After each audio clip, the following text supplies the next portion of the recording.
Yeah. Good morning, church.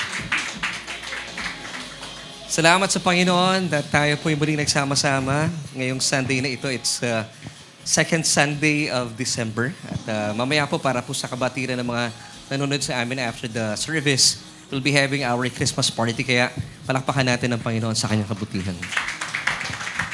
Are you blessed? Yeah!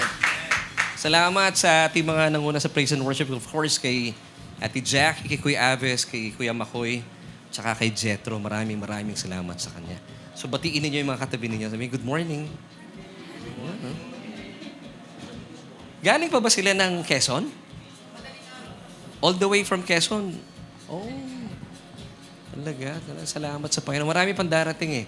So, maraming salamat sa Panginoon at tayo po ay dinako niya sa church. It's good to be in the house of the Lord. Amen. At natutuwa tayo, nandito uli si nanay. Nakasmile na ngayon. Yeah. Alam mo, meron akong mensahe ngayon na nakita ko lang doon sa aking notes. Hindi pa pala tapos yung serye. So, pagpaumanhin niyo po, next Sunday, doon na tayo magkukwentuhan about Christmas. Kasi pag tinapos natin yung mensahe natin today, mas lalo nyo appreciate ang Christmas. So may utang pa ako, isa pala. Kasi hindi ako dapat lumaktaw eh.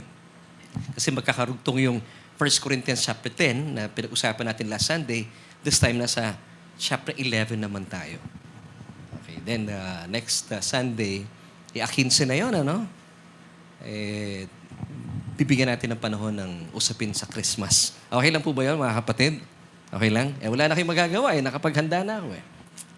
Amen. So, sa mga nanonood po sa atin online, this is Solution Grace Church. And my name is Laverne Ducot. Maraming salamat po for joining us. Of course, si Sister Pressy, maraming salamat. Kasama natin ngayon. At halos magkasabay kami dumating kanina. Napakahusay mag-part ni Ate Pressy. At talaga nakakatawa sila all the way from Caloocan.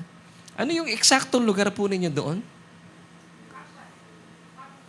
Bagong baryo, no? Bagong baryo, pero sila po'y sinasamahan tayo today. So maraming salamat po sa inyong lahat. At inantabayanan pa po natin yung mga kaibigan natin. And of course, gusto nating batiin din all the way from Bulacan. Hindi ko na babanggitin sila Brother Joel at saka Sister Sally. Huwag na natin banggitin. Oo. So welcome po. At sa mga nanonood sa atin online, thank you po for joining us today. At salamat po, kayo po'y kasama natin. Of course, happy birthday kay Brother Junex. Napalapakan natin ang Panginoon sa buhay ni Brother Junex.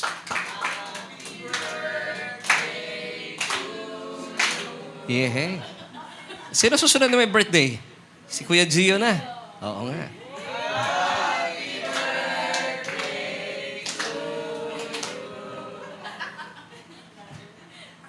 So yan, marami tayong aabangan. Happy birthday, Kuya Gio.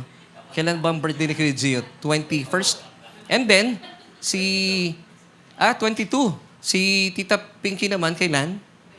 12. Wow, happy birthday.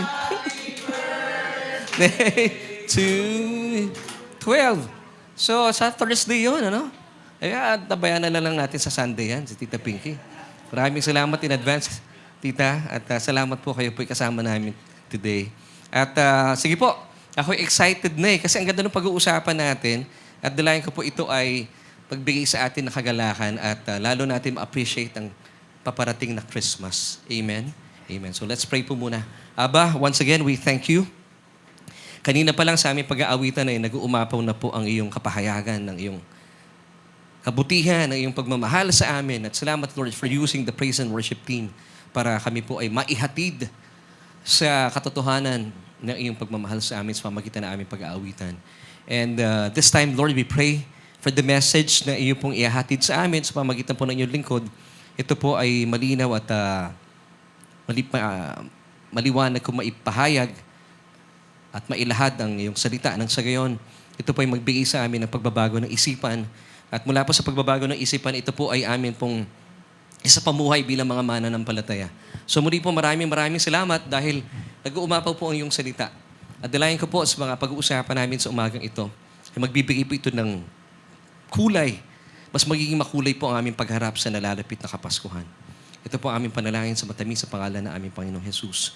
Lahat po tayo magsabi ng Amen and Amen. Alam niyo po, pag tayo po dumarating sa church, really, no? Hindi po natin dapat talaga tinatake for granted ang church. It's because kung tayo po'y kumakain ng pagkain physical, ay lalo tigit mas mahalaga po yung pagkain spiritual. Di po ba? Ang mga Pilipino ay hindi lang 3 times a day kumakain. Meron pa tayong midnight snack. Sino dito may mga midnight snack pa? Oh. Si Angelo. Si Kuya Makoy. Although hindi na mahalata sa inyo, no, na nagmi-midnight snack kayo, no? Sa mga Pinoy, hindi lang 3 times a day. Minsan, 6 times a day, di ba? O 8? May 8 pa? Aba, grabe yun, no? So, lalo tigit po tayo, mas importante po na pinupunan natin. Actually, sa totoo lang, yung ating espiritu kasi, ay wala nang problema yan. Busog na yan.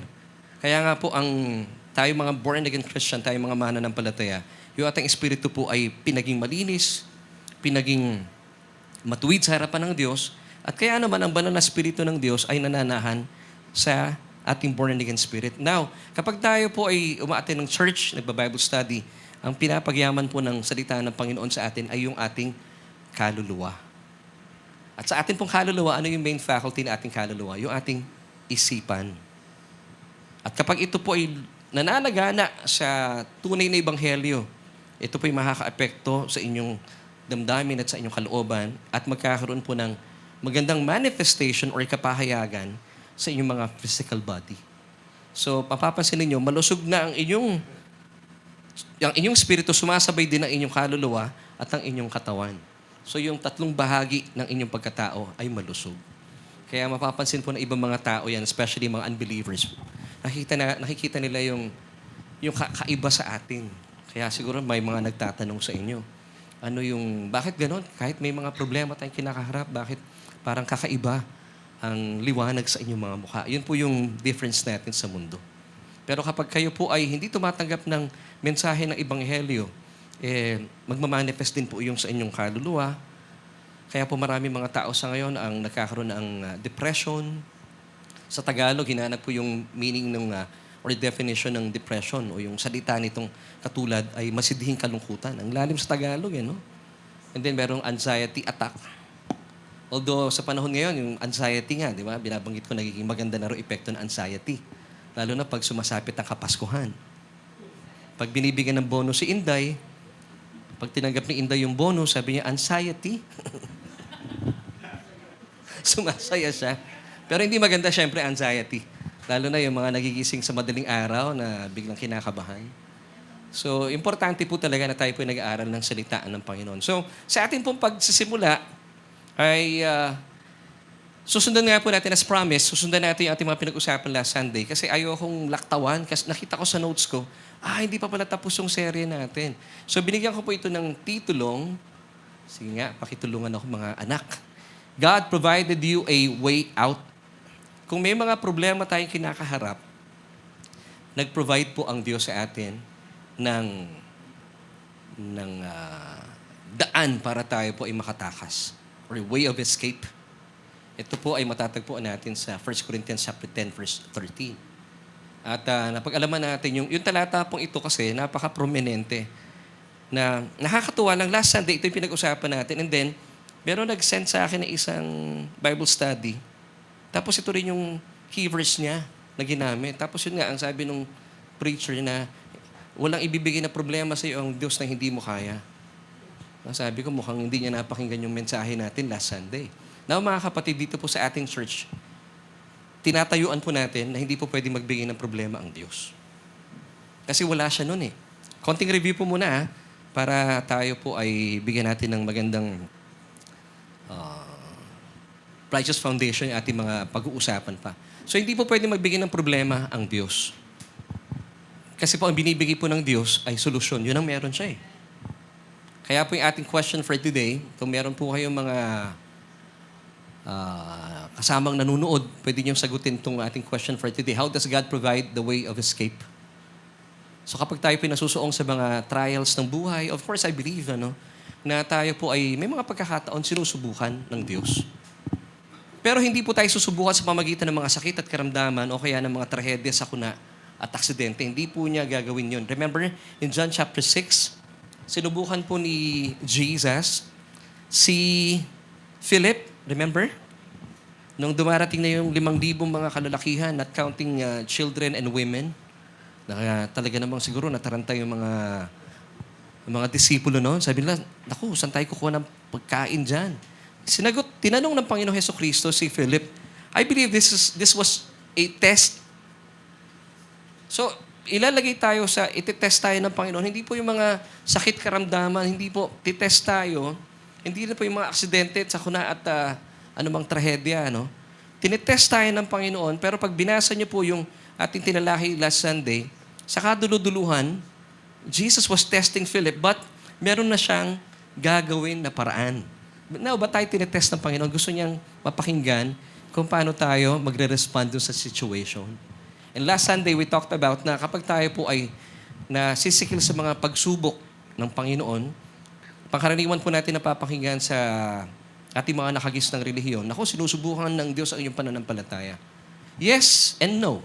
Pero basically, ang ginagawa po ng Panginoon, gusto niyang subukan mo siya sa mga pagkakataon na ikaw ay nasisikil sa mga problema para ipakita niya sa iyo kung gaano siya makapangyarihan. At doon po, in feeding of the 5,000, pinakita po niya sa kanyang mga disipulo, mula po sa ilang mga resources galing po doon sa bata, ay talaga namang meron pang natirang mga 12 kaing. Tama ba yon? Kaing, no? So kapag nilagay po natin ang resources sa Panginoon ng kaunti ay dumadami. Amen. So dalangin ko po sa atin po dito sa church ay maitatag po tayo sa katotohanan na hindi po tayo binibigyan ng problema ng Diyos.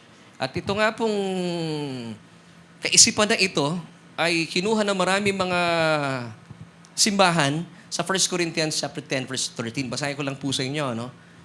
Na pinaparaphrase po nila ito pangkaraniwan na hindi ka bibigyan at ikiyanan ng problema ng Diyos na hindi mo kaya. So lumalabas, ang Diyos ang nagbibigay ng problema.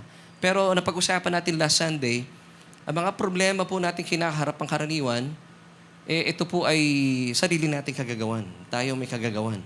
Ikalawang dahilan, ito po ay kagagawan ng mundong ito because we still live in this fallen world. Ikatlong dahilan, ang nasa likod po ng problema nyo, ang diablo mismo. Pero wala po doon ang Diyos. Kasi hindi magbibigay ng problema ang Diyos eh. No temptation has overtaken you except such as is common to men, but God is faithful who will not allow you to be tempted beyond what you are able. Sa Tagalog, basahin natin. Napaka-sikat itong talatang ito. Wala bang pagsubok na dumating sa inyo na hindi nararanasan ng lahat ng tao? Tapat ang Diyos at hindi niya ipahihintulot na kayo'y subukin ng higit sa inyong makakaya. Now, kapag tinignan niyo yung context ng talatang ito, kapag binasa niyo yung kabuuan ng chapter 11, binigyan po ni Apostol Pablo ang mga taga-Korinto. And of course, this chapter was also written for us, believers. So, nagbigay po ng admonition, ng babala, yung mga hindi pagsunod ng mga Israelita sa panahon ni Moises, at sila po ay nagkaroon po ng hindi po naging maganda yung kanilang pamumuhay at sila po ay napahamak at ang ilan sa kanila ay nangamatay sa ilang. So sabi ng Diyos through the Apostle Paul, huwag nyo nang gagayahin. Kaya sila napahamak. So ito pong 1 Corinthians chapter 10, admonition sa atin ni Apostle Pablo na para hindi na tayo masuong sa problema. Amen, church? At ang maganda po dito, kahit kayo po ang gumawa ng problema natin, ng problema nyo sa buhay, the Lord will still provide a way of escape. Hindi po ba napakabuti ng Panginoon? Tingnan natin. Let's go back to 1 Corinthians chapter 10, verse 13. Take note of this word in Greek, ekbasis. Sige nga po, say this after me, ekbasis. Provide an exit, way of escape. So kayong gumawa, tayo gumawa na ating mga ikakapahamak, napakabuti ng Panginoon, no? Pero ang Diyos ang magliligtas pa rin sa atin mula sa kapahamakang iyon. Now, ang mga tao po, ang mga Israelita sa panahon ni Moises, alam niyo kung paano sila pangkaraniwan napapahamak sa kanilang mga sinasabi. Di ba? Nung sinabi nila na, Moises, dinala mo ba kami dito sa ilang para patayin lang, mamatay lang? Moises, kaya ibalik mo na lang kami sa Ehipto dahil nung kami nilabas mo mula sa Ehipto, kami na nga mamatay. At reklamo sila ng reklamo sa Diyos. Ang halaga pala ng sinasabi natin. At karamihan po sa mga colleagues ni Moises, hindi po nakarating sa Promised Land. Yung mga anak pa nila. Alam niyo kung bakit? Sa karireklamo. Remember Proverbs 18:21, death and life are in the power of the tongue. And who loves it will eat its fruit. Kung kayo po ay nagmamahal sa mga salitang nakamamatay, you will eat its fruit. For example po, let me give you a timely illustration. Hindi naman po lingid sa ating kaalaman na ang atin pong Vice Presidente, ito po ay sinasabi ko lang base po sa naiulat sa ating nababasa. Hindi ko po kinokondina ang sino mang tao, but of course, kinokondina ko yung mga hindi magandang sinasabi ng sino man. Ang atin pong Vice Presidente ay nasusuong ngayon sa napakaraming impeachment cases, At ang dami yung nagsampa ng impeachment sa kanya. Alam niyo kung bakit? Dahil sa kanyang pagsasalita. Kaya wag natin ipapawalang bahala yung mga sinasabi natin. So, nakakalungkot. Talaga naman. And bilang mga mananampalataya, let's pray for our Vice President. Naalala ko pa meron siyang binigkas na kapahayagan about Christmas, that Christmas is all about forgiveness. Tapos sabi niya, pero hindi ako magpapatawad. Yun ang latest na sinabi niya. Nagsalita siya, nabigay siya ng mensahe about Christmas, pero hindi siya magpapatawad. Nakakalungkot. So, ang laki ng responsibility natin by just opening your mouth. Death and life are in the power of the tongue. And those who love it will eat its fruit. If you love death words, you will eat its fruit. If you love life words, pansinin niyo po, hindi lang healthy ang inyong kaluluwa, healthy din po ang inyong mga katawan. Amen and amen. Now, hindi ko po sinasabi na bagaman ang napakabuti po ang Diyos, kahit tayo pong gumagawa ng ating mga kabuktutan at tayo nasusuong sa mga problema, gagawa at gagawa ng paraan ng ating Diyos. Now, naniniwala ko bilang mga tunay na mananampalataya, hindi po likas sa atin yung gumagawa ng mga kalokohan, hindi likas sa atin na ilalagay natin ating mga sarili sa gusot ng buhay. Sino dito ang gusto nasa gitna siya ng mga problema? Walang may gusto nun. Di ba? Ay ba, kung kayo gusto nyo may problema kayo, mukhang wala sa tamang wala, sabi nga ng kasabihan, wala sa tamang hulog. Sino ba naman ang taong gusto na sa problema, di ba? So once again, hindi po ang Diyos ang naglalagay sa inyo sa problema. Naalala ko, noong ako po ay nagtatrabaho pa sa radyo, meron kaming isang guest, pero hindi ako yung host. Ang host doon sa isang programang yon, isang pastor at saka yung announcer namin from FEBC. Now, nagkukwento yung dalawang mag-asawa. Ang kwento ng mag-asawang ito ay yung lalaki ay nagkaroon ng affair at and then nagkaroon ng bunga yung kanyang pakikiapid sa iba pang sa kanyang office mate kung tama yung aking recollection. Now, nung pares daw silang mananampalataya, nandun din yung asawa niya. Kaduluduluhan, sabi nung lalaki, naniniwala ako na pinahintulutan ng Diyos na ako yung babae. Dahil meron siya magandang plano sa buhay namin. Hindi kumibo yung pastor. At saka yung host. Ako napapahinga ko lang mula sa radyo. Sabi ko, hindi kalooban ng Diyos yun. Kalooban mo yun. Kaya nagkaroon po ng disgrasya sa buhay nila. Nagkaroon siya ng anak, nagkaroon ng problema, although naayos. Because ang Diyos po, He will find a way of escape for you. Sa mga kaguluhang yan. Ganun po kabuti ang Diyos. Pero pangkaraniwan, tinatanggap na marami mananampalataya, ako, pag may problema ako, bigay ito sa akin ng Diyos. Hindi po. Una po sa lahat, paalala ko once again, ito po ay pangkaraniwan, tayong may kagagawan. That's the number one reason. Ikalawa, we still live in this fallen world. Ikatlo, ang nasa likod niyan, ang kalaban ng Diyos, si Satanas. Because we were created in God's image and likeness, galit siya sa atin. Gusto niya tayong saktan. At sa mga kadahilanang yon, wala po talaga ang Diyos. Kaya kapag kayo po nasusuong sa mga problema, huwag natin sinisisi ang Diyos. Amen, church? Amen. Parang nalungkot kayo sa sinabi ko. So walang kinalaman talaga po ang Diyos. Amen? At napakabuti ng Panginoon. Buti na lang wala siya kinalaman sa ating mga problema. Kasi kung may kinalaman siya sa ating mga problema, malaking problema yun. Pero buti na lang, ang kanya pong ambag sa ating problema ay solusyon. And that's good news. Amen? Kagaya po nito mga nakalipas sa araw, ako po ay nagkaroon ng masiding sipon at ubo. Hindi kasalanan ng Diyos yun. Kasalanan ko yun. Kasi ang init eh. Pinilit kong sumisimple pa ako sa electric pan, tumatalikod ako. Ayun, sipon at ubo. Hindi ko pwede sabihin sa Panginoon, Panginoon, nasaan ka? Nung ako ay inuubot, sinisipon. Pagkukulang ko yun. Pero sa kabila po noon, ang bilis ng kagalingan. Now, bakit? Meron pong pin-provide na way of escape sa atin ng Panginoon. Amen. Hindi ba napakabuti ng Panginoon? Ikaw ang may kagagawan, pero siya ang gagawa ng paraan. Tayo mga tao, kapag meron tayong kaibigan na merong kasalanan at alam natin siya naman ang may kagagawan, anong ginagawa natin? Sinisisi. Sinabi ko na kasi sa'yo eh. Hindi ka nakikinig eh. Ang Diyos hindi po ganun.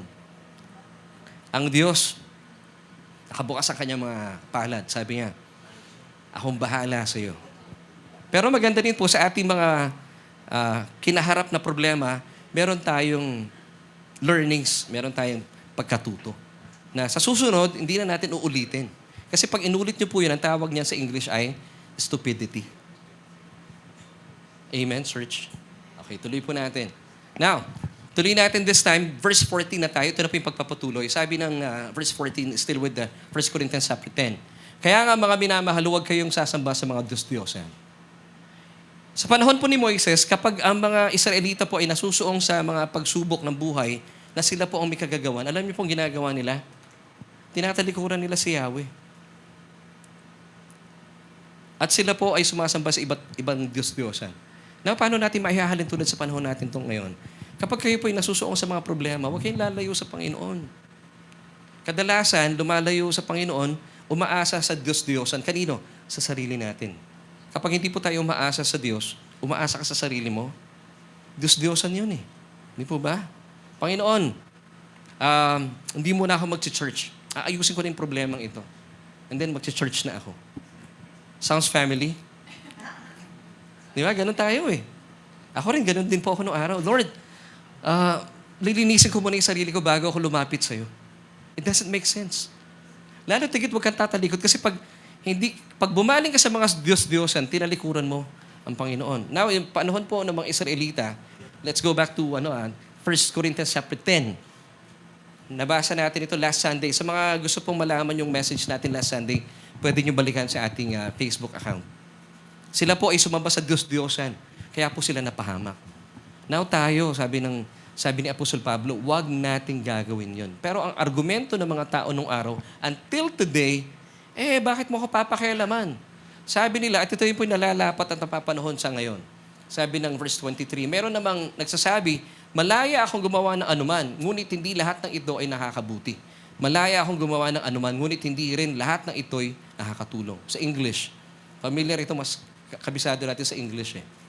Kasi nga, all things are lawful for me, but not all things are helpful. All things are lawful for me, but not all things edify. So, pangkaraniwan, kapag tayo pala nasusunod sa ating mga buhay, basically, this is worshiping other gods. Kaya ano pong paalala sa atin ng Panginoon? Pag may problema kayo, o kapag kayo po'y nasusuong sa problema, pastor, kasi akong gumawa nito eh. Lalo tigit, huwag kayong lalayo sa Panginoon, huwag kayong lalayo sa church, huwag kayong lalayo sa mga kapatiran. Yung iba ang utak natin, kanonood ng teleserye, leave me alone. Lalo tigit, kailangan nyo ang Panginoon. Alam niyo po paano po ang manifestation ng Panginoon sa inyong mga kapatiran. Amen. Amen, church? Minsan, pag may problema, pag tinitext mo na, sin lang. Hindi ka na sinasagot. Anong tawag doon? Sin zone? Minsan, gino-ghost ka pa. Huwag ganon. Ako po, alam niyo ang kalaban natutuwa sa ganon. Amen, mga kapatid? Alam ko, lahat tayo tinatamaan dito, pero meron po tayong pagkatuto. Kasi na mahal tayo ng Panginoon. Amen. Now, tuloy natin. Dito tayo sa verse 15. Now, bilang mananampalataya, ang ganda po ng paalala ni Apostol Pablo dito sa mga taga-Korinto. Sige po, verse 15 na tayo. Ganito ang sinasabi ko sa inyo sapagkat alam kong kayo'y matatalino. Kayo na ang magdesisyon. Ako rin po bilang inyong pastor. Alam kong matatalino kayo. Alam nyo na, malalaki na kayo. Mas malalaki pa nga kayo sa akin eh. Alam nyo na ang tama sa mali. At nasa inyo rin ang banal na Espiritu. Amen? So kapag may problema, huwag kayong babaling sa Diyos-Diyosan or sa inyong sarili. Huwag kayong umasa sa inyong sarili. You are doomed to fail. Lalo pa kayong lumapit sa Panginoon. Kasi sa Kanya po natin matatagpuan, siya pong ating sandigan.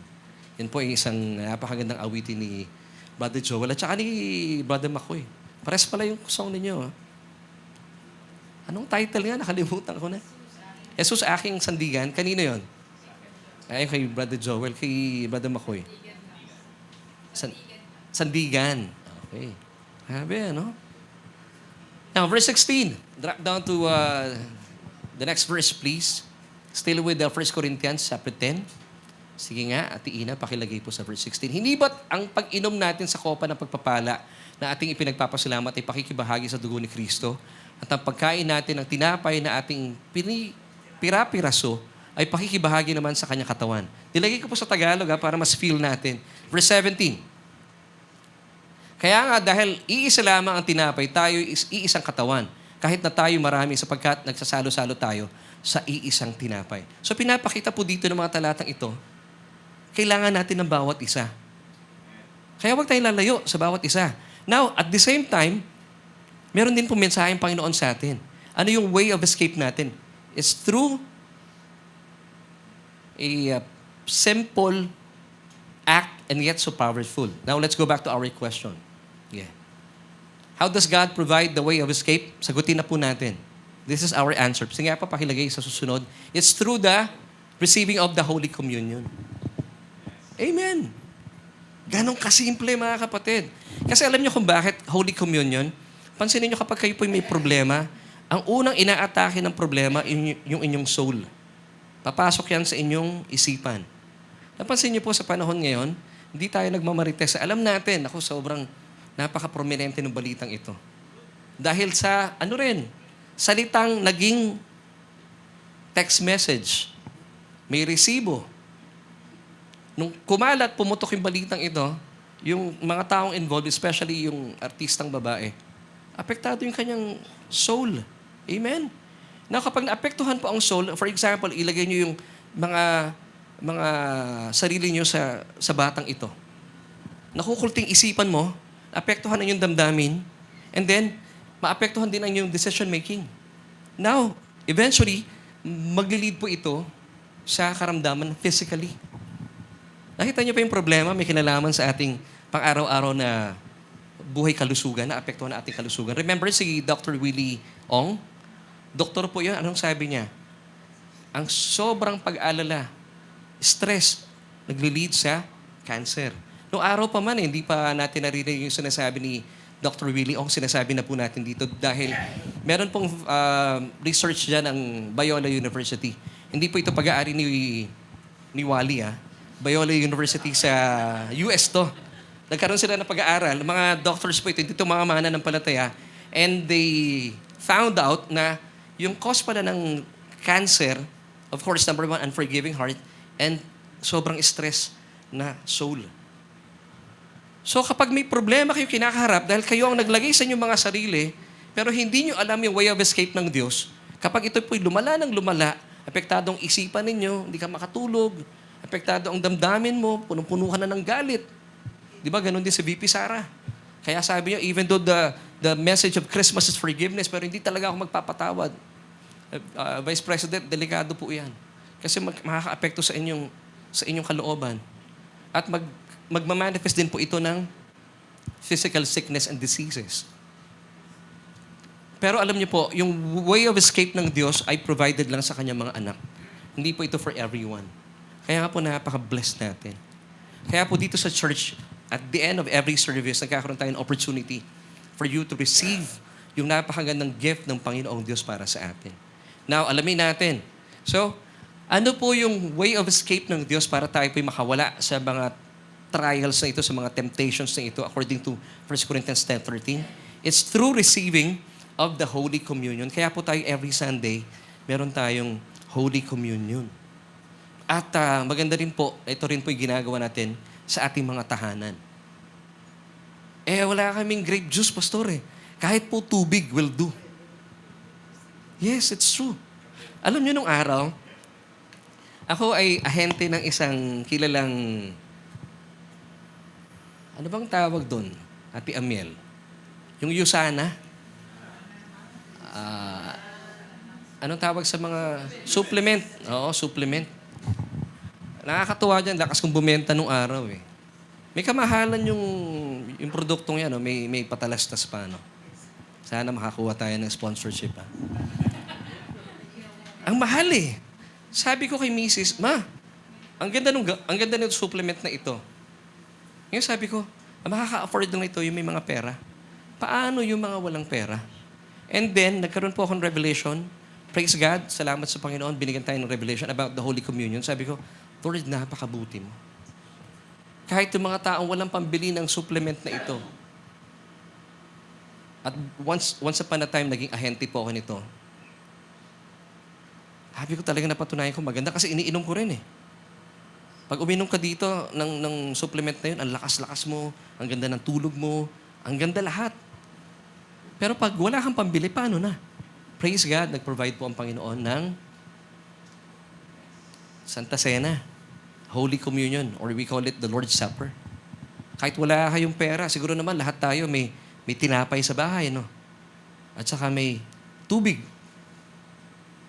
Hindi po lahat ng tubig pwede. Yung madumi, wag. Magkakasakit kayo doon. Yung tubig na malinis, of course.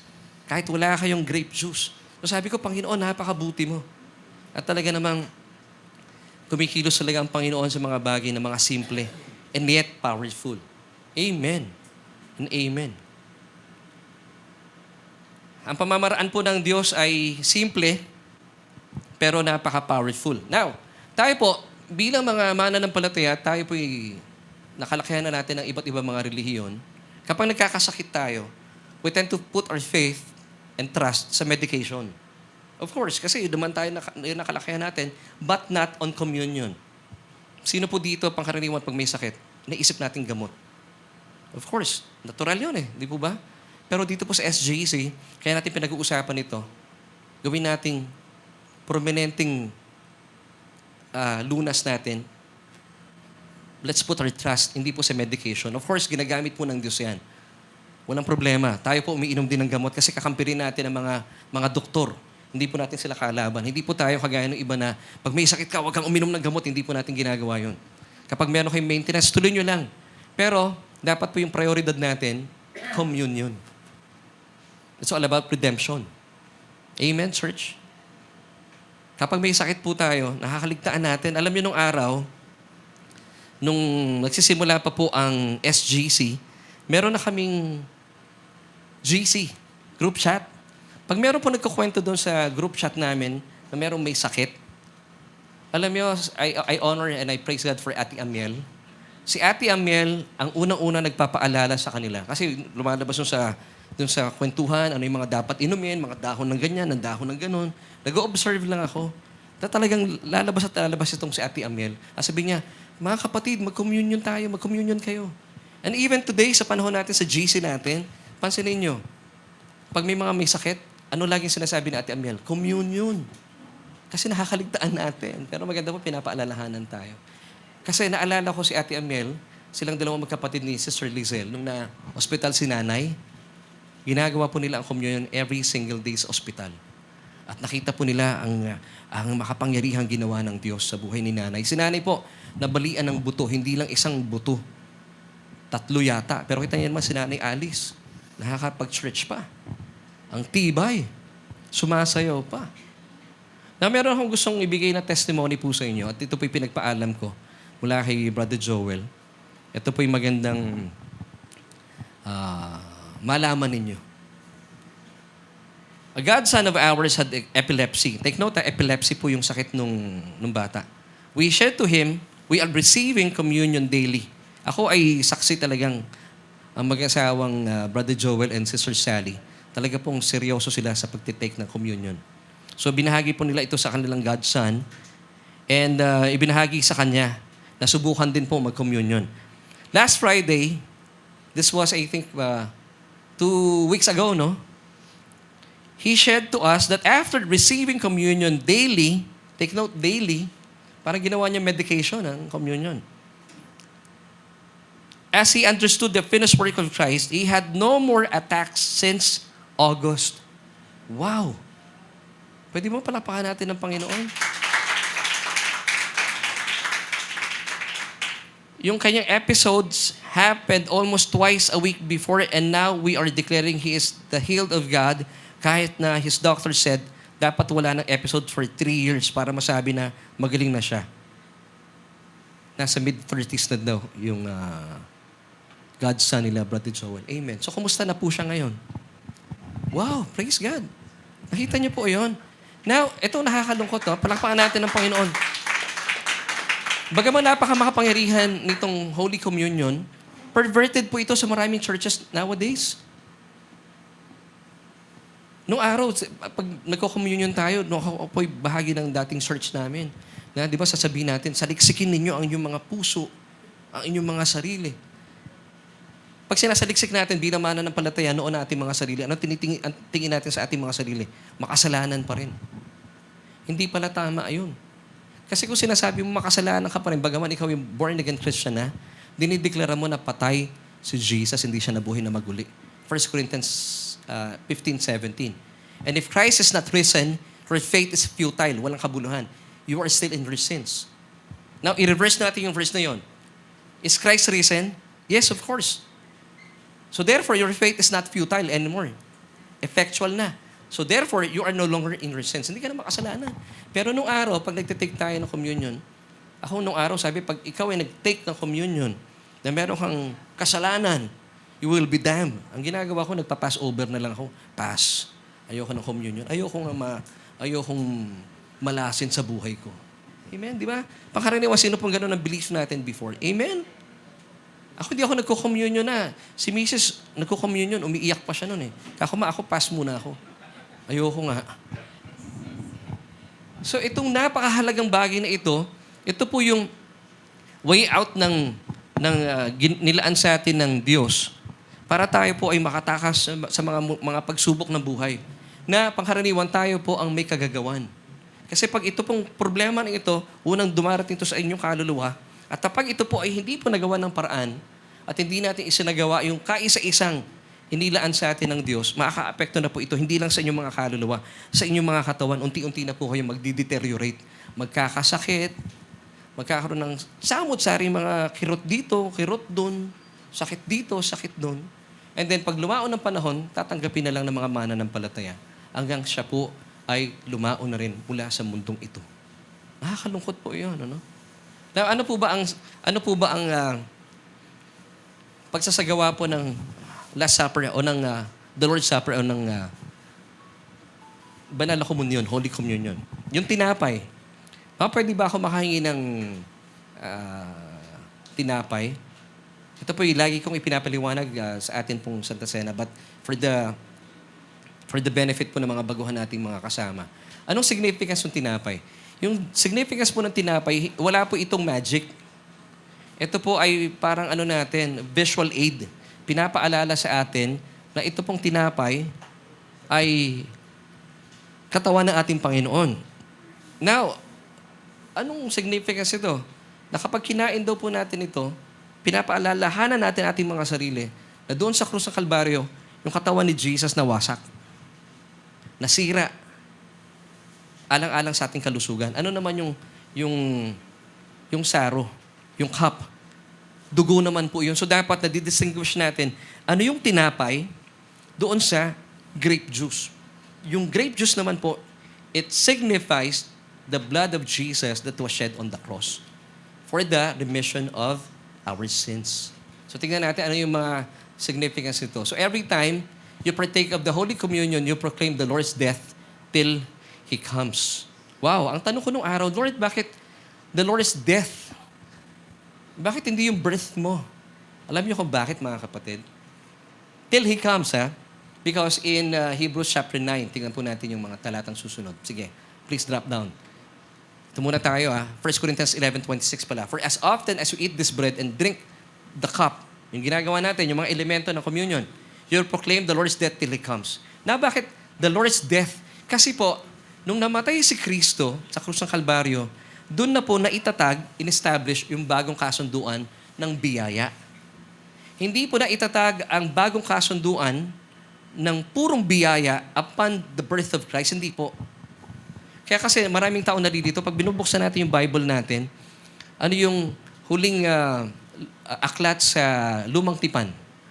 Malaki. Malachi, di ba? Malakay. Akala natin, pagdating sa Matthew, dahil nandun yung birth ni Jesus, akala natin doon nagsisimula yung bagong tipan. Ang bagong tipan o bagong kasunduan po nagsisimula o naitatag sa kamatayan ni Kristo. Hindi po sa kanyang birth. Kaya po every time we eat the bread and drink the cup, sinasabi natin sa mundo at sa Diyos, Lord, I no longer part of the old covenant. I'm now part of the new covenant of pure grace. Amen? Now, bakit kailangan mong sabihin ito at bakit naitatag ang bagong kasunduan? Dahil may namatay in the person of Jesus Christ. Kasi, for example, meron kayong kayamanan na matatanggap sa inyong mga lolo. Hindi niyo pwedeng hingin yung kayamanan na yun pag buhay pa si lolo. Yun ay kabastusan. Lalo tigit sa mga kultura ng mga Hudyo. Halimbawa, lolo ko si Lolo Junex. Lolo, buhay pa siya. Naghihingalo. Lolo, mukhang malapit ka na bigay mo na. Binabastos mo yung lolo mo.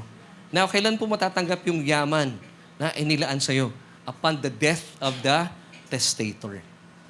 Hebrews chapter 9. Basahin natin 15 until 16. And for this reason, Jesus is the mediator of the new covenant by means of death. Kaya po sa kamatayan ni Kristo, doon po na itatag yung bagong kasunduan ng purong biyaya. Verse 16. Drop down to verse 16.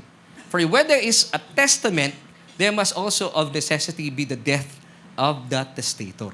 So in this case, ang testator po natin, ang ating Panginoong Hesukristo. Amen. So I pray na ito po ay maging malinaw. So every time you receive the bread and the cup, you are proclaiming the Lord's death. Sinasabi mo, Lord, wala na ako sa lumang kasunduan ng kautusan. I'm now part of the new covenant of pure grace. And then, sabi nung binasa natin kanina, going back to 1 Corinthians 10:26, hindi lang the Lord's death, meron pang till He comes. Anong till He comes? It's all about the rapture of the church. Pinapakita natin sa Panginoon na tayo po'y nananabik sa Kanya muling pagbabalik. So kapag kinakain mo yung tinapay mo, yung tinapay na that typifies the body of Jesus Christ at iniinom natin yung ang kanyang dugo, of course, through the grape juice, sinasabi natin sa Panginoon, Lord, Maranatha. Come, Lord Jesus. Ibig sabihin, pinapakita natin sa Panginoon, excited na po kami sa iyong muling pagbabalik. Pero kung hindi po kayo excited sa muling pagbabalik ng Panginoon, huwag niyo na munang kainin. Huwag niyo na munang inumin. Pero mas maganda po inumin niyo yun. Kasi ibig sabihin, pinapakita natin na tayo po excited about the rapture of the church. 1 Thessalonians chapter 4, verses 16 to 18. For the Lord Himself will descend from heaven with a shout. Isipin mo ang Panginoong Diyos mismo, ang Panginoong Jesus, ang siyang bababa mula sa langit. With a shout with the voice of an archangel and with the trumpet of God, and the dead in Christ will rise first. Yung mga mananampalatayang nangamatay na, sila po yung unang bibigyan ng mortal body. Mauuna sila Brother Larry. Sa sorpresi, mauna siya. Bibigyan siya ng mortal body. Immortal body, I should say. And then, sabi ng verse 17, then, we who are alive and remain. Take note, hindi lang alive. Anong difference ng remain? Kasi pwede namang sabihin na lang ng talata, then we are alive. Shall be caught up. Hindi, may remain. Ano yung remain? Ito yung remain, naghihintay, nananabik sa muling pagbabalik ng Panginoon. Ito yung mga mananampalataya na talaga namang ang laman ng utak, rapture. May nagsabi sa akin before, alam mo, Laverne, kaya ka rapture, escape nyo yan Natural. Totoo naman Itong pamamaraan ng Diyos para tayo itakas sa magunong mundong ito. Amen. Great escape din po ito para sa atin ng Panginoon.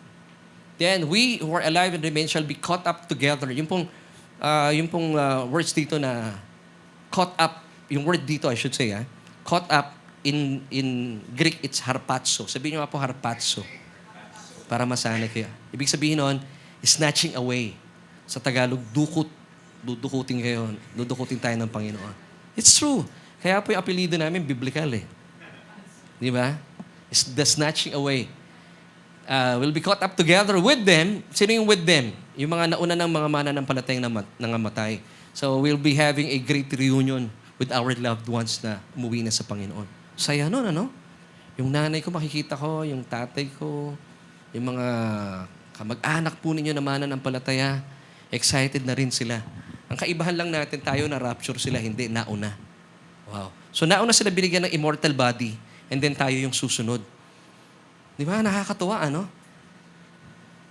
Saan tayo katatagpuin ng Panginoon? Sa clouds.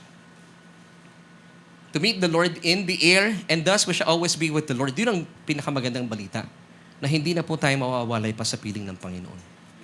And thus we shall always be with the Lord. Amen? Are you happy, mga kapatid? Pag pumunta ka ng langit, wala doon si Jesus, walang kwenta ang langit. Kaya po nagiging maganda ang langit because of Him. Amen? Now, ito po yung sinasabi ng verse 18. Therefore, comfort one another with these words. Alam niyo, meron ako napakinggan just recently. Isang napakalaking church. Nag-speak about the rapture of the church. Ang pinangahawakan lang po nung kanilang senior pastor that Jesus will be coming soon, again. Pero, kasi po ang mga theologians, meron pong pinapaniwalaan na tatlong pagbabalik ng Panginoon. Yung una, pre-trib. Ito po yung pinapaniwalaan natin. The rapture will take place first, and then the tribulation period. Yung tribulation po, yung capital T, tribulation. Yung nararanasan natin ngayon ng mga paghihirap, small t lang po iyon. Pero yung capital T na binabanggit ng Biblia, ito po yung tribulation na hindi pa nangyayari sa history, sa kasaysayan. At pag nangyari po ito, walang katulad. Matindi po ito. Capital T. Yung first 3.5 years, ang tawag dito ng Biblia, tribulation. In the middle of the tribulation, magpapakilala na yung Antikristo. At hindi po maniniwala ang Israel. And then magagalit yung Antikristo sa Israel. Yung susunod na 3.5 years, ito yung tinatawag na Great Tribulation. So we believe in the pre-trib. Rapture muna, and then tribulation. Yung ikalawang pinapaniwalaan ng ibang mga churches, of course, may mga churches na today na hindi na po pinipreach ang rapture. At hindi na sila naniniwala sa rapture. Well, ang church po natin, we still believe in the rapture of the church. Now, meron pong pinapaniwalaan ng mga ibang theologians sa ibang churches that rapture will take place in the middle of the tribulation. So, ibig sabihin, mararanasan daw po ng mga mananampalataya yung mga tribulation. So, pwedeng mapugutan ng ulo dahil sabi nga nung narinig kong teaching na many will be deceived, even the elect. Yung elect po, by the way, church, yung elect po ay Israel, hindi po church yun. Kasi kung kayo po ay church, pag nangyari ang rapture, siguradong kasama kayo dun. Eh, ang katuruan po nitong isang napaka-prominenteng church, even the elect will be deceived because for him, ang elect ay church. Hindi po ecclesia ang elect. Ang elect po ay Israel. Tayo po, we have the mind of Christ, we have the Holy Spirit indwelling our spirits. Hindi ka naman di-deceived. Christian ka nga eh. And when the rapture will take place, automatic yun. Kasama tayo dun. Now, kung ang rapture po mangyayari in the middle of the tribulation, eh sabi po ng Biblia, no one knows kung kailan po magaganap ang rapture.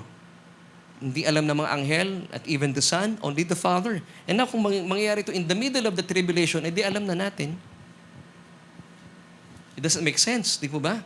Yung ikatlong turo, post-trib, mararanasan mo na lahat ng mga Kristiyano, yung paghihirap, yung pugot ng ulo. Masaya ba yun, Brother Junex? Eh sabi nung talata, therefore comfort one another with these words. Bako comfort ba kayo? Nanay Ophel.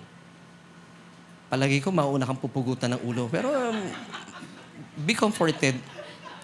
Kasi yung taga sa'yo, mabilis lang. Yung sa iba nga, dahan-dahan eh. Nilalagari. Pero sa'yo, Nanay Ophel, palagi ko, isang, ganun lang yan eh. Bako comfort ba kayo, Nay? It doesn't make sense. Now, ito pong nakakalungkot. Ang katuruan po kasi magbibigay po ito ng takot sa mga mananampalataya. Kung wala kang tinatayuan sa mga turong ito, at naniniwala ka babalik si Kristo, Kakabahan at matatakot ang mga mananampalataya. Na bakit po napaka-importante? Pre-trib talaga. Because bride tayo ng Panginoon Hesukristo. Bilang ating Ama, ang Diyos, ang kanyang anak na si Kristo, at tayo po ikakasal sa kanyang anak, hahayaan ba ng Ama, bubugbugin muna tayo ng tribulation bago ikasal sa Panginoon Jesus? Kung kayo po ay, halimbawa ako, meron akong, of course, si Aves, anak ko, meron siyang girlfriend. Ay, dito na lang. Si Kiana, boyfriend niya si Angelo. Hahayaan ba ni Angelo, bago makasal si Kiana kay Angelo, bubugbugin mo na ni Brother Makoy? Ay, kawawa ka, Kiana. Sinasabi ko sa'yo, hahayaan ba ni Angelo yon? At gagawin ba ni Brother Makoy yon? Nonsense po yun. Nonsense yun. Tayo po ay mahal na ating Diyos at mahal na mahal tayo ni Kristo. So I believe with all my heart, ang church po natin, tinatayo natin, that the rapture will take place muna before the tribulation period. Kaya kung kayo po'y mananampalataya, ready na po kayo. Hindi kayo maiiwan. Kasi sinasabi po ng mga katuruan, meron daw po mga mananampalataya maiiwan sa rapture. Bakit ka maiiwan ni mananampalataya ka nga? Nasa yung banal na spirito ng Diyos. It doesn't make sense. So tayo po, let's go back sa ating pinag-uusapan. Tayo po nagsasagawa na ating banal na komunyon, we declare the Lord's death till He comes. So sinasabi, Lord, Maranatha. Hinahay mo yung tinapay, iniinom mo yung grape juice. Maranatha. Come, Lord Jesus. Amen. Now, nako-comfort po ba kayo? Na hindi tayo dadaan talaga doon. Sabi pa nga ng isang pastor na nagpahayag para sa akin lang sabi niya, sana man lang, mas gusto ko yung pre-trib. Para sa akin lang. Pero hindi natin alam kung ano gusto ng Diyos. How comfort ka ba ng ganon, mga kapatid? Malaking, alam niyo po, bilang mga pastor, napakalaki po ng responsibility natin sa ating mga miyembro at sa Panginoon. Dapat mag-aral tayo ng salita ng Panginoon. Amen. Now, dito na tayo. May way of escape ang Panginoon sa atin. Kaya nga ayaw ng Panginoon na tayo po ay gumagawa ng kabuktutan, ng kasalanan. Alam niyo kung bakit? Masusuong kayo sa problema. Minsan, dahil po sa ating mga sinasabi, sa ating mga ginagawa, kagaya po yung artistang napaka-prominente sa ngayon. Church, I would encourage you to pray for them. Ang panalangin ko sana maging mananampalataya yung batang ito. Kasi kita nyo na po, na tayo po nagkakasala. Kasi may repercussion po ito, may consequences Kita mo yung bata, pag ito po ay hindi naagapan, hahantong po ito sa masiding sakit. Depression muna sa kanyang soul and physical body magkakaroon ng sickness and diseases. Hindi natin alam. Now, meron pong nag-provide po ang Diyos sa atin ng way of escape sa ating mga mananampalataya. Pero bakit, siguro you would ask me, bakit may mga mananampalataya sa ngayon, and even po ito, sinabi rin ni Apostol Pablo in 1 Corinthians chapter 11, verse 30. Meron daw po tayong mga kapatid sa Panginoon na sila po ay nagsisimula ng hihina, nagkakasakit, at nangamamatay ka agad. Tingnan natin yung susunod na verse. For this reason, many, nakakalungkot ang dami. Many are weak and sick among you and many sleep. Ito po, many sleep dito, hindi yung natutulog pag nagsisermon ng pastora. Ito po yung kaagad namamatay. Yun po ibig sabihin ng talata. Now, take note, sabi ng talata, for this reason. Isang reason lang. Ang ganda ang ganda maghimay-himay ng salita ng Panginoon. So, what is this reason? Kaya siya, this, T-H-I-S, kasi isa lang yung reason. Hindi siya T-H-E-S-E. Kasi hindi naman maraming reasons Isang reason lang. Isang reason lang, many are weak, sick, and die young. Bakit? Papayag po ba kayo na bilang mananampalataya na kayo po ay nanghihina, eventually magkakasakit, sakitin, and then you will die young? Papayag ba kayo ng ganon? Ayoko ng ganon. So kahit umiidad na tayo, kahit 50 anyos ka na, mukha ka lang 49. Di ba? Now, alamin natin, ano itong one reason na ito? Napakabuti ng Panginoon. Gusto niyo po bang malaman o sundan na lang natin next Sunday? Gusto niyo malaman kung ano itong reason na ito? Okay, suloy natin. It's found in verse 29. Atras tayo. Still with 1 Corinthians chapter 11. For he who eats and drinks in an unworthy manner, eats and drinks judgment to himself, not discerning the Lord's body. Actually, yung reason na yon, not discerning the Lord's body. Kapag kumakain ka nung tinapay, hindi naintindihan ng maraming mananampalataya, ano bang significance ng tinapay? It's all about healing. Nawasak ang katawan ng Panginoon, ang katapat po nun, binigay sa atin ng lubusang kalusugan. Yun po ibig sabihin nun.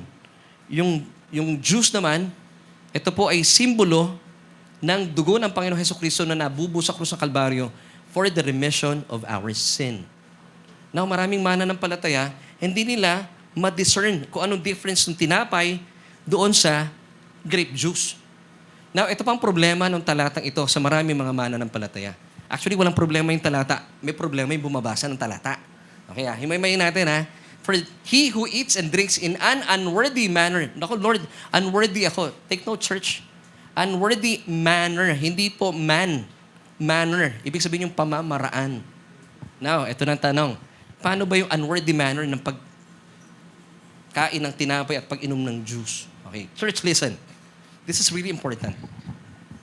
Kasi last Sunday, nagkaroon kami ng sharing nila Kuya Edo at ni Ate Maisa. At napagtanto namin talaga, napaka-importante yung mensaheng ating tinatanggap.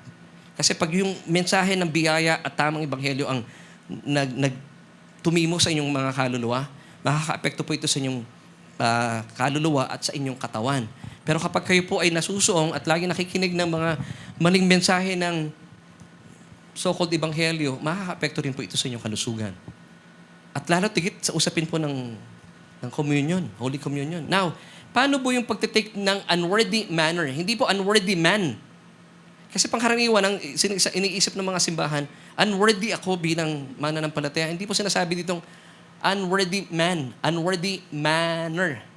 Yung pamamagitan. Nakuha niyo po yun, church?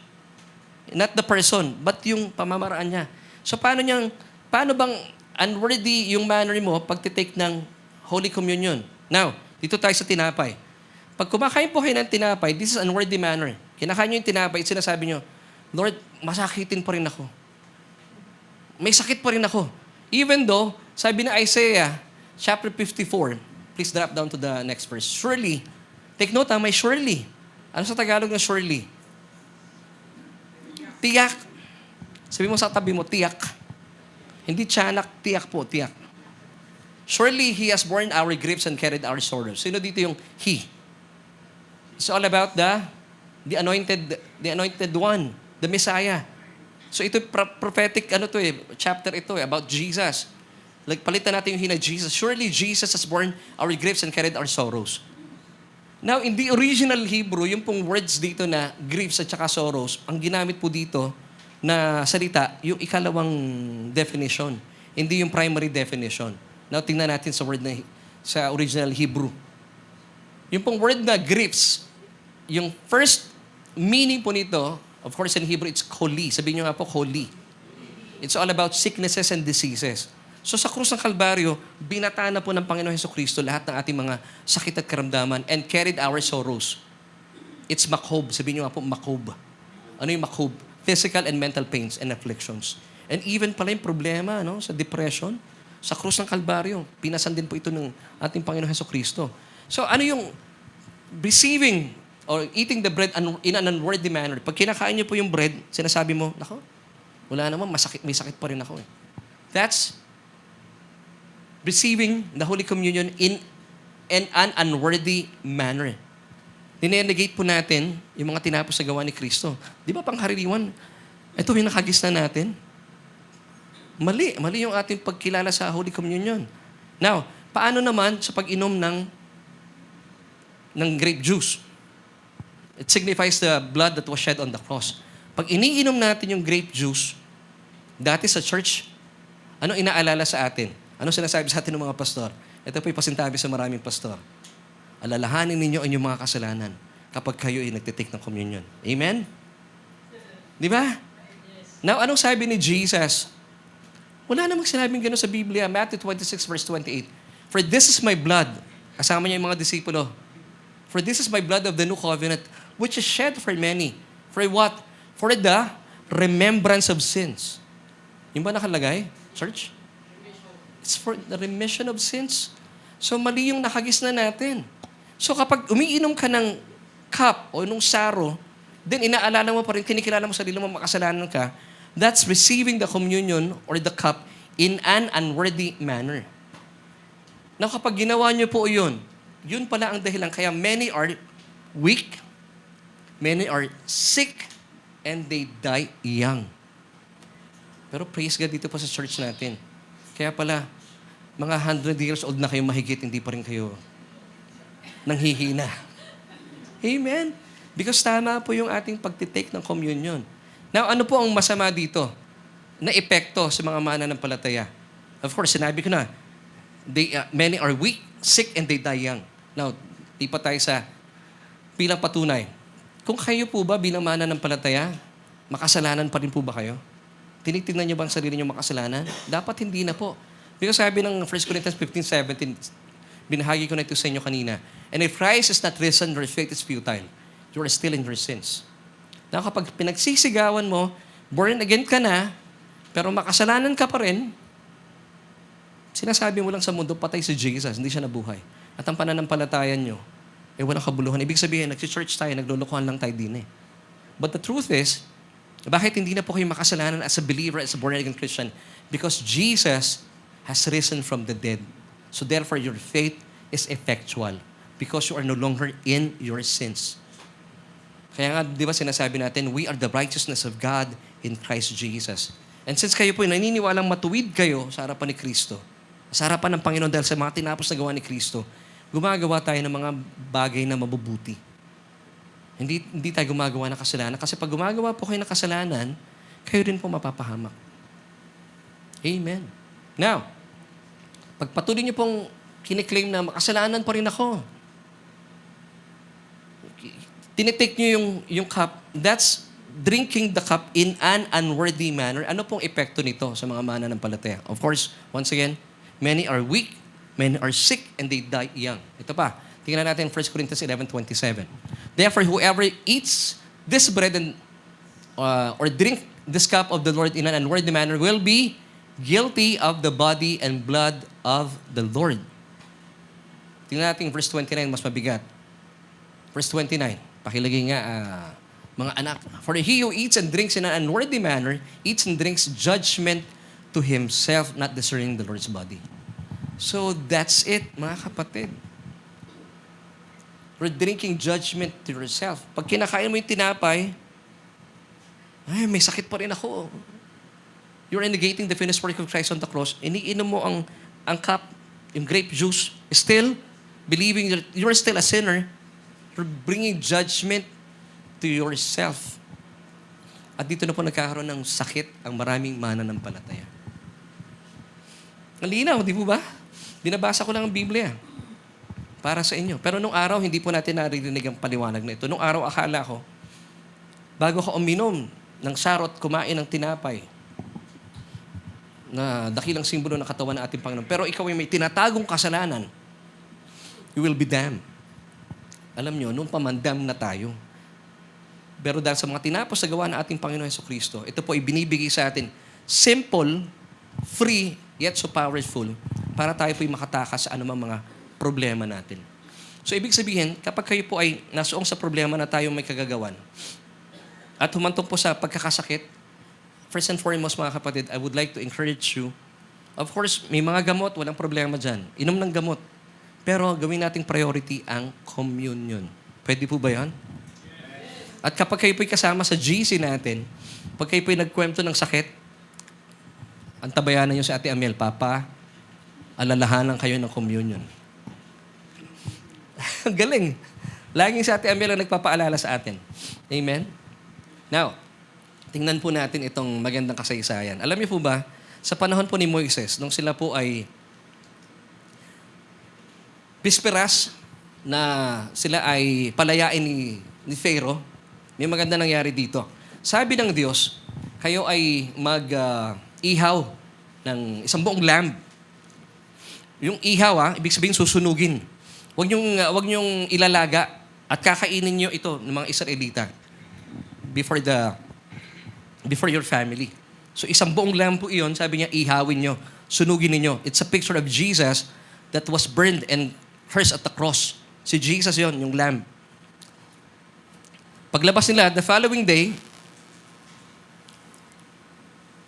sino pa nakapunod dito ng Ten Commandments ni Charlton Heston? Mali yung account na yon. Kasi nung lumabas sila doon, di ba may mga matatanda doon gumaganon?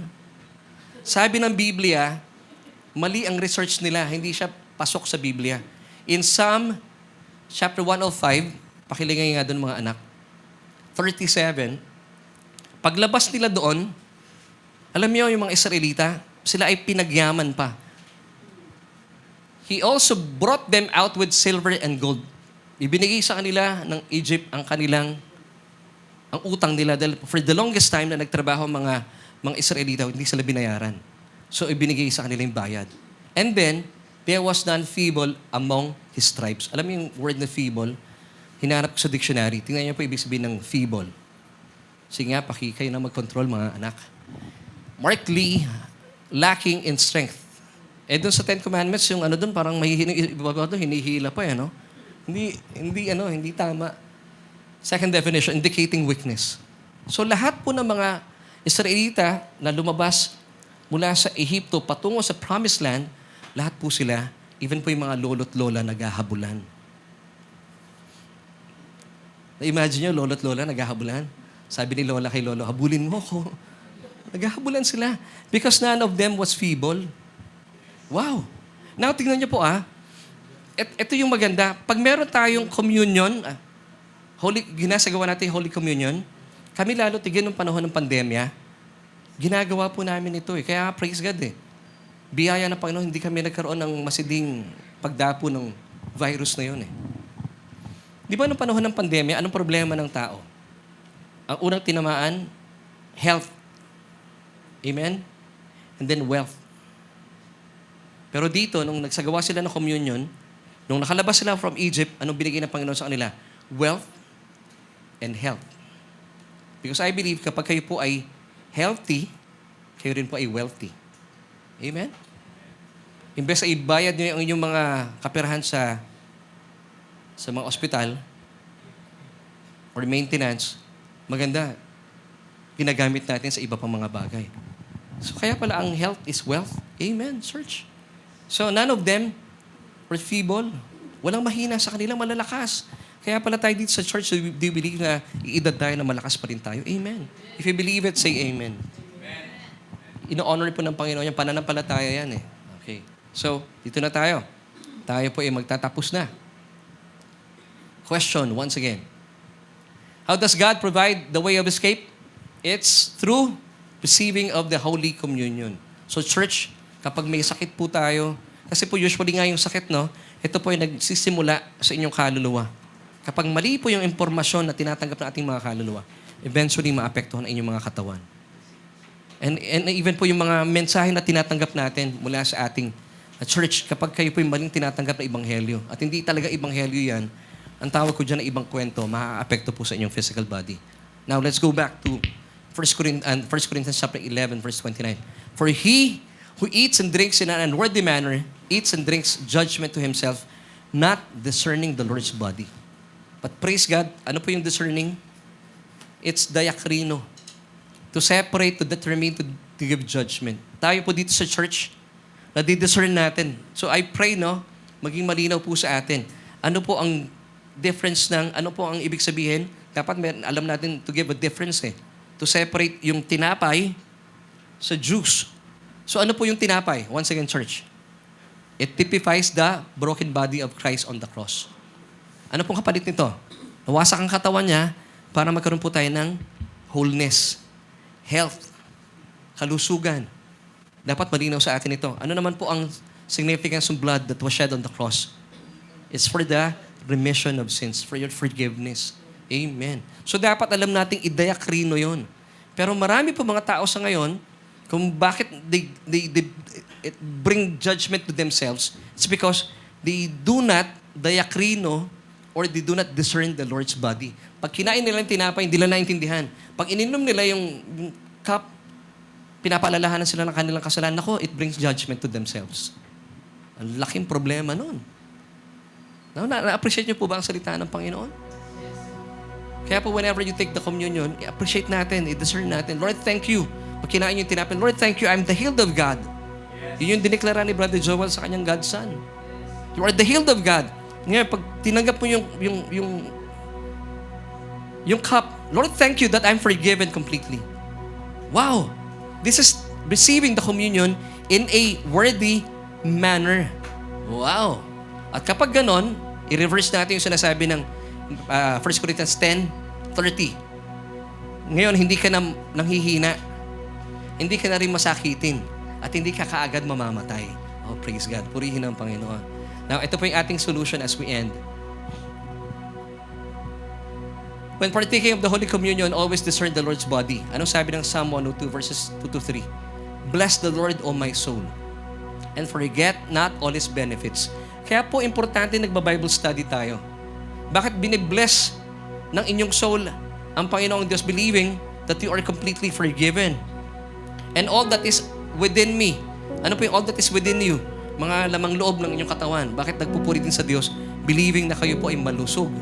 Tuloy natin, who forgives all your iniquities, who heals all your diseases. So church, keep believing and be believing that you are the healed of God, that you have been completely forgiven through the finished work of Christ on the cross. Hindi po ba tayo po ay super blessed, greatly blessed and highly favored? Palakpakan natin ang Panginoon. And once again, this were made possible through the finished work of Christ on the cross. Napakabuti ng Panginoon, church.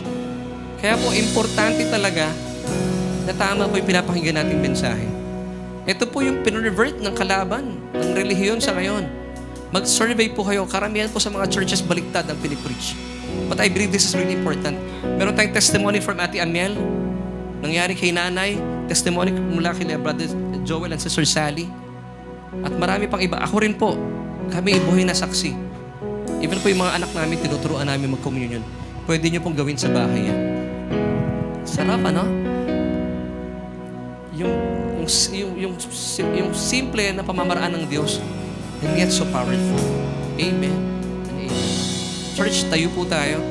At gusto kong kausapin yung mga nanonood din online and even dito sa loob ng church. Kung meron pa po dito na wala pang relasyon sa Panginoon, I would like to invite you, church. Gusto niyo pong maranasan itong napakasimpleng way of escape ng Diyos para tayo po ay makatakas mula sa ating mga problema. Simple lang. Free pa. And yet so powerful. Hindi po ito mararanasan kung kayo po ay walang relasyon sa Panginoon. So, first and foremost, I would like to invite you to receive God's gift of salvation. Romans 10, verse 9, sabi po ng talata, if you confess with your mouth the Lord Jesus Christ and believe in your hearts that He was raised from the dead, you shall be saved. So all you have to do, simple lang po. Pray this prayer with me. Sabayan niyo po ako. Magpipray ako. Sundan niyo po yung panalangin ito. Simple lang.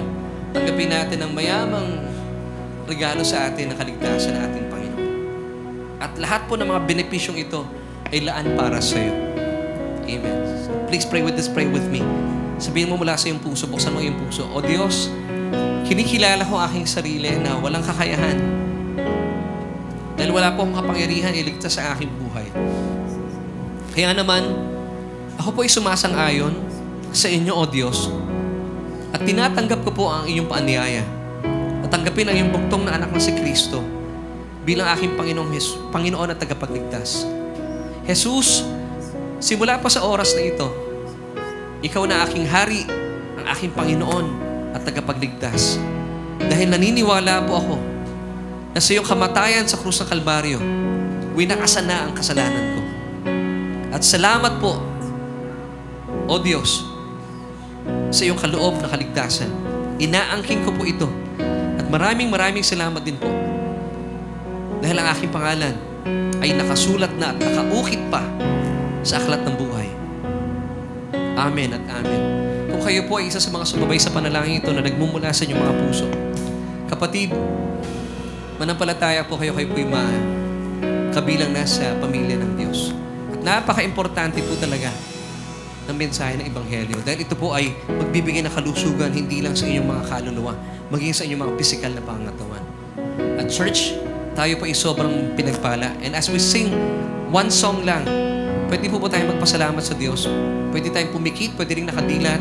Tawitan natin ang Panginoon sa Kanyang kabutihan na sadyang hindi nagkukulang at ang Kanyang pong biyaya sa atin ay palagi ang nakalaan. Magpakailanman. Kahit kailan, di ka nakulang. Biyaya mo sa akin ay laging laan. Biyaya mo sa akin, laging laan. Pag-ibig mo sa akin walang hanggan. Pag-ibig mo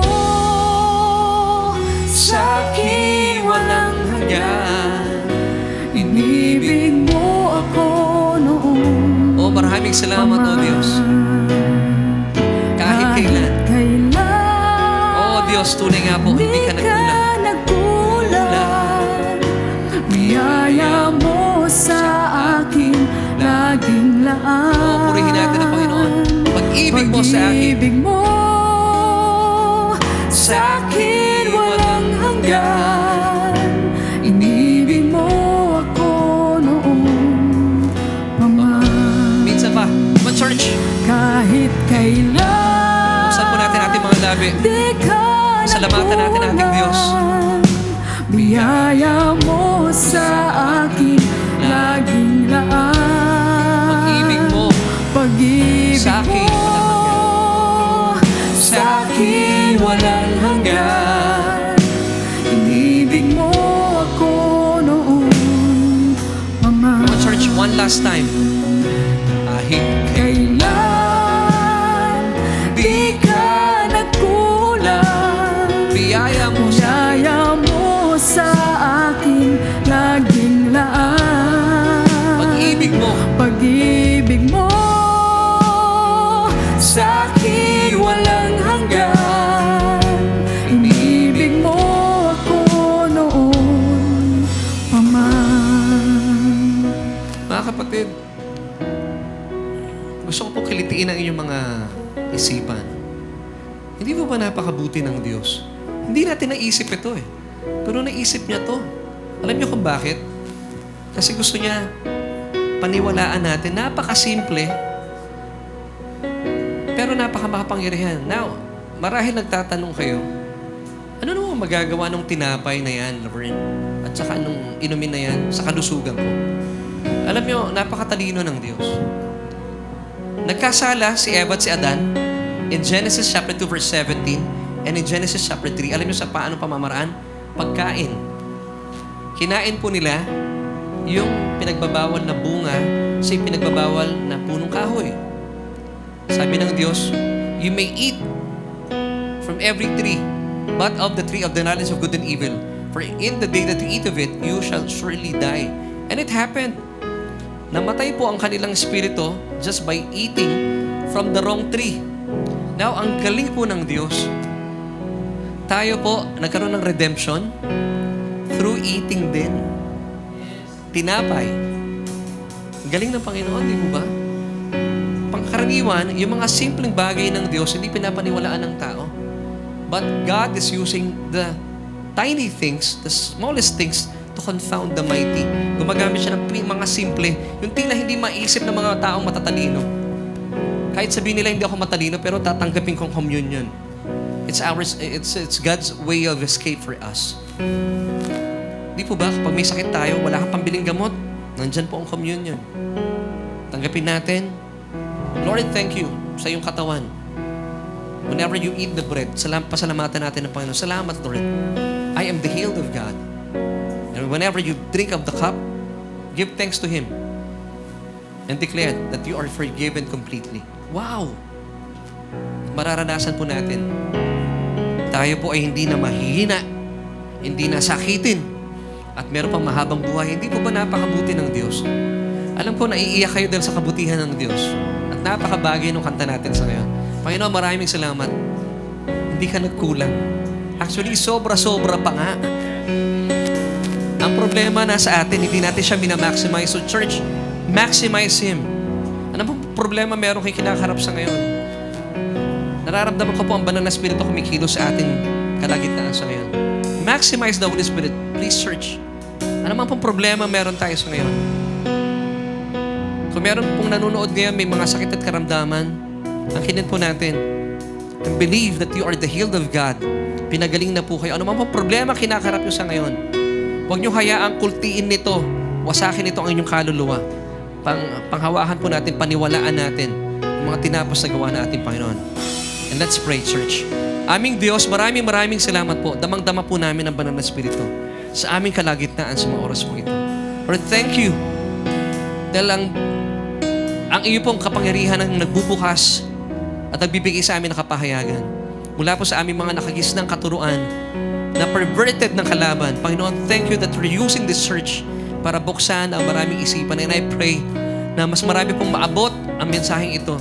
Especially on the topic of the Holy Communion. Na marami pong sambahan sa ngayon, perverted po ang katuruan at kaya naman marami pong mga kapatiran namin ang mahihina, masasakitin at kaagad namamatay. Pero Lord, you want the best for us. And that's why, Lord, we believe in the power of the Holy Communion. Lord, kayo po ang may kaisipan tungkol dito. So Lord, I pray na kapag kami po ay nagkakaroon ng mga karamdaman, unahin namin at isagawa po namin. At bilang pagbibigay ng karangalan, gagawin namin ng banal na komunyon. Pagkilala na kami po'y lubusan ng pinagaling, malusog, masigla, at punong-puno ng buhay. Dahil kami rin po ay pinatawad na mula sa aming mga kasalanan. Maraming salamat din po sa mga kapatid namin na nanonood online. I believe na tumatagos, Panginoon, hindi lang dito sa apat na sulok na aming sambahan, ang iyong mensahe, ang iyong kapangyarihan. Even, Lord, sa mga nanonood online. Hinihipo mo na ang kanilang mga buhay. Mga kapatid, kung meron kayong mga testimonies, please, ipadala niyo po ito sa amin. We would like to hear from you.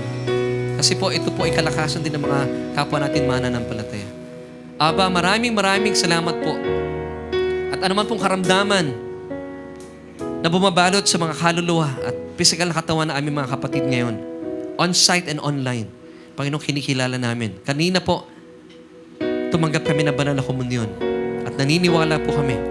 Kami po ipinaging malusog na, masigla, dahil kami po ipinatawad na mula sa aming mga kasalanan. At mula po dito, kami po ay lalakad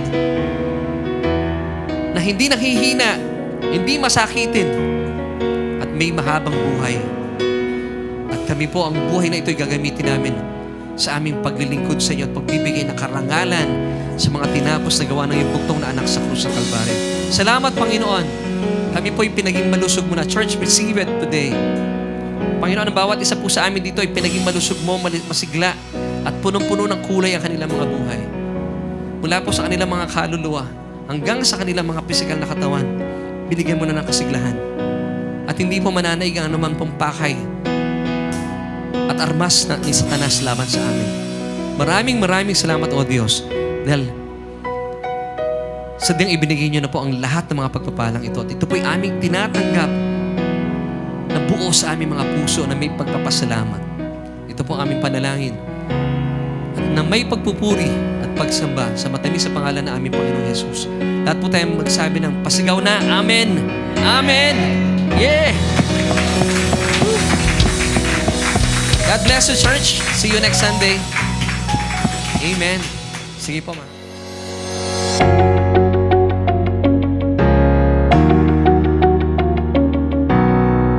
Amen! Thank you, Lord, sa panibagong revelation na ibinigay niyo sa amin for today. Naku, napakarami kong natutunan. Ikaw ba?